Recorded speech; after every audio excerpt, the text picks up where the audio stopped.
All right, welcome back to the second part of the Contents API practical approach with our application that we have created so far. Remember, this is a series. This is a series of video showing you guys how to play around with this stuff.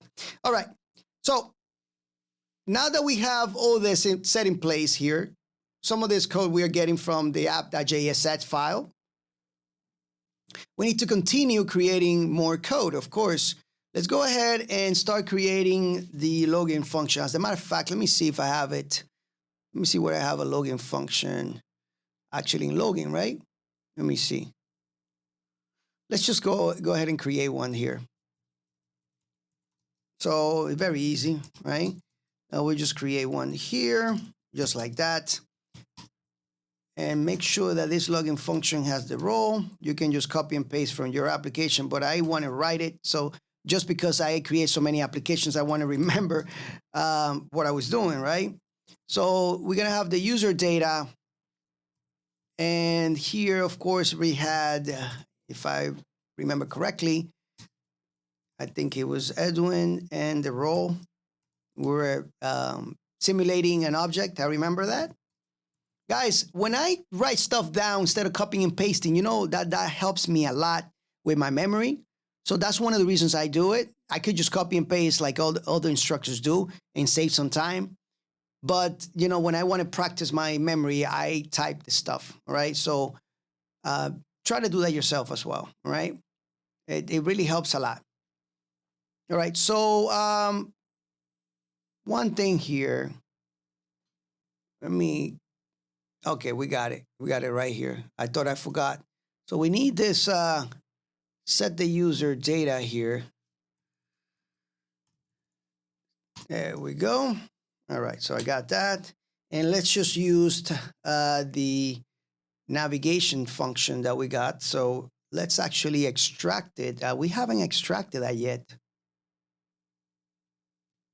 Let me come back here. And I haven't really extracted anything from here. So I know that I have go to, and that is in navigation right here, right?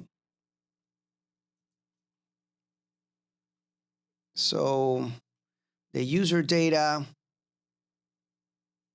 and I'll just go, that's the login. So we'll do some, I think, let me see if I have it here. Yeah. Actually, I could extract it from here. I don't even need to bring it down. What was I thinking? I can just use the whole thing and extract it here. Oh my God, sorry about that. I don't know what I was drinking last night, but hopefully it wasn't alcohol because that kind of messed up my memory there for a minute. So yeah. Let's go and copy this guy here.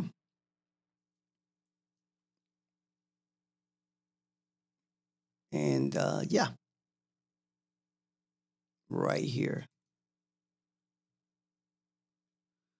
So that looks like about right. Okay. And now let's go into the logout. And I think we could. That's fine. Let's do the logout. Hopefully, I don't have a different code there, and we can make things happen here. We can make things similar to that code, or at least the same. We're gonna make our application work, guys. I promise you, right? Don't worry about it. The most important thing is that you get to know this Contents API thing so you can use it in your application. That's my main concern. So we're gonna get what I want to do here when we log out. Extra things here, and I don't think I did it in the logout functionality that I have, is that I never removed it from local storage. I don't remember that I did. So I'm just gonna really do it now here. As we do things differently in our application, I'm going to be constantly trying to improve it, all right? So just bear with me and keep learning, okay? Don't focus on the mistakes that I make. Just focus on what you're learning, all right? Because this is not perfect. We'll never be perfect, but at least you get the benefit of learning something new and you can modify it however you want, okay?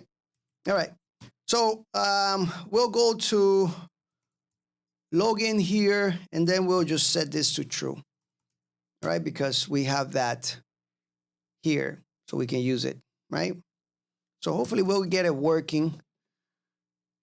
We have a mistake, we'll fix it. Do not worry too much about it. It's gonna work fine. If you had navigate here, you remember that you have to pass an object with replace to make it true. That's what we have behind the scenes here, okay? Anyway, so we got log out, and let me see how many minutes we are into this. We are 5 minutes into this. And yeah, we have login and log out. Yeah, so we'll leave this for the next lecture to be part 3 for the Contacts API, just because I want you guys to digest this information, make sure that you got things working for you, make sure that your application is not broken somehow, all right? And I'll see you guys on the next one, all right, to part 3. So make sure you keep doing this, because I want you to come back to this video so you can finish it. It's gonna be awesome, I promise you, all right? I'll see you guys on the next one.